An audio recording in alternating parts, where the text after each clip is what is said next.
Hey everyone, and welcome to TopThink. Today, we're going to learn about how to memorize anything 10 times faster.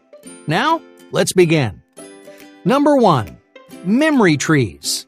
Memorization is about more than just retaining words and phrases. Well, let's say you need to memorize a difficult concept, like the parts of the brain. Most people would make a list. They'd write down all the different sections, and then one by one, they'd try to memorize each name. It's not a terrible strategy. If it's last minute, this will definitely help you score higher on a test.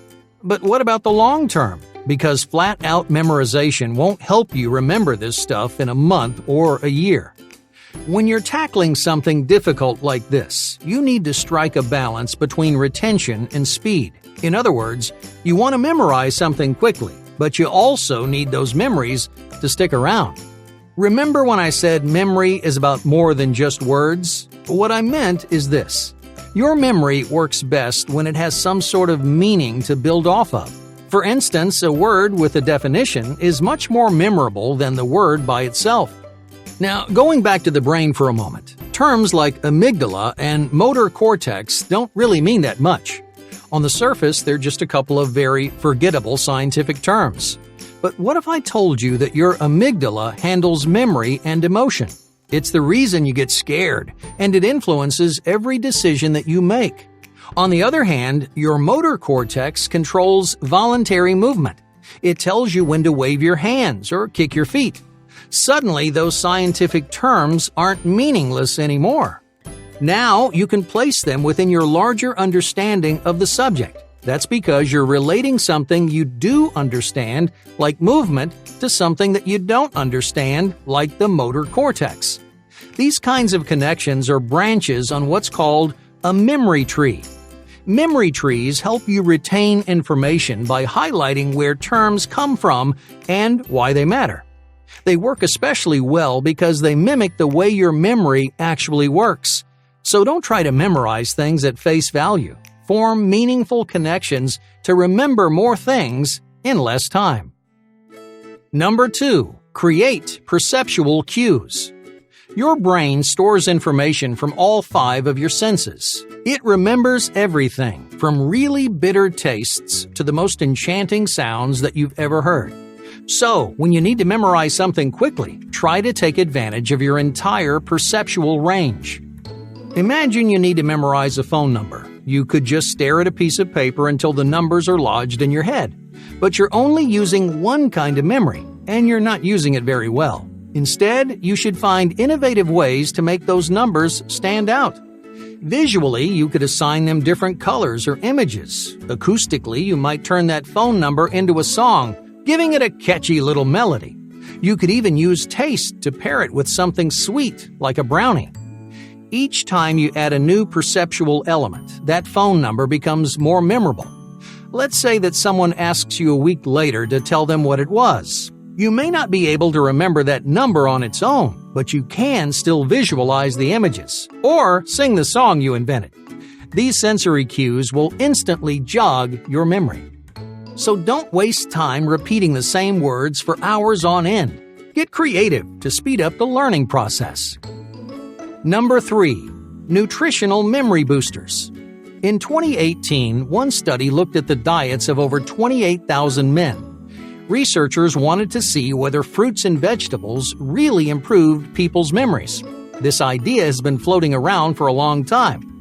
Things like diet and exercise have always been important for the health of your brain.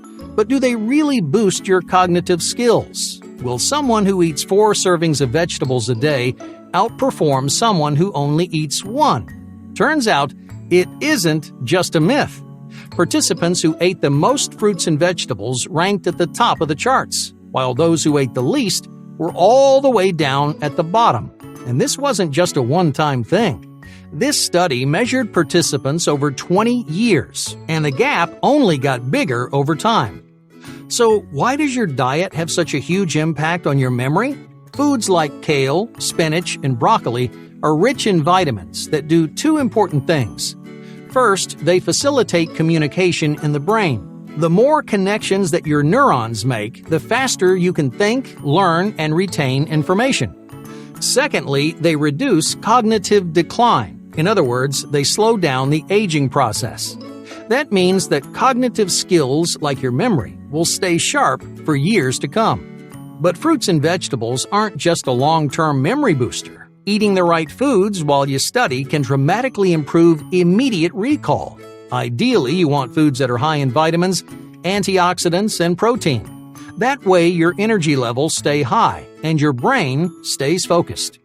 It also helps to pick something portable. Sitting down for a big meal while you work can be more of a distraction than anything. So go for a handheld snack instead. Things like bananas, carrots, and protein bars are all great options to choose from. But it's not just because they're good for you. Snacking on something healthy while you study releases nervous energy too. It's almost like tapping your fingers or shaking your leg. It gives your body something to do so your mind can stay focused. Number 4. Points of interest. Personal interest plays a major role in memory. You're more likely to remember things that you actually enjoy.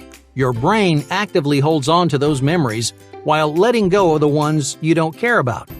You might remember something for decades just because you thought it was interesting when you were a kid. Now, of course, interest doesn't just extend your memory, it speeds it up too. Imagine your friend tells you something that blows your mind. Maybe they reveal that sneezes can launch as far as 20 feet, or that humans will shrink up to an inch every single day. Well, chances are these crazy facts are already stuck in your head. When something piques your interest, you grab onto it. You don't even have to tell your brain that it's important. It registers within your memory, whether you like it or not. So if you have to memorize something, get your passions involved. Find something about it that genuinely interests you. It doesn't matter what it is, as long as you can find ways to connect the two together. Memory trees can be pretty helpful here. By exploring origins and meanings, you're giving your brain more opportunities to get excited. When you finally do latch onto something, your brain will have a much harder time letting go. Number 5. Various mnemonics. In 1967, a professor named Gerald R. Miller discovered that memory devices called mnemonics significantly improved recall. Mnemonics are patterns that we create to encode information in a unique way. Some are funny and strange, others are expressive and emotional, but they all essentially serve the same purpose. They give something more meaning. But what do mnemonic devices look like? There are nearly a dozen different kinds, so let's focus on the most popular ones. The first is called an expression mnemonic. If you need to remember a series of terms, create a phrase using the first letters of each word. Biology students use mnemonics like "Dear King Philip came over for good soup" to memorize the classifications of life. You can also turn these terms into a single word or name. Fanboys, for example, spells out the 7 different coordinating conjunctions in English. If you're more of a visual learner, you can try an image mnemonic. All you have to do is sketch out a picture that provides visual cues for each term. It doesn't matter what the image looks like, as long as it means something special to you. And last but not least, there are connection mnemonics. These are really simple. All you have to do is connect something new with something familiar, usually by rhyming. You might remember that a coworker's name is Larry by noticing that he's really hairy. The 2 words sound alike, so the mnemonic jogs your memory. Using these basic mnemonic devices, you can memorize just about anything in no time. Number 6. Selective memorization. Did you know that you can improve your memory by memorizing less? A lot of people make the mistake of trying to encode every little thing they come across, every grocery list, every random email. But you don't need all that inside your head.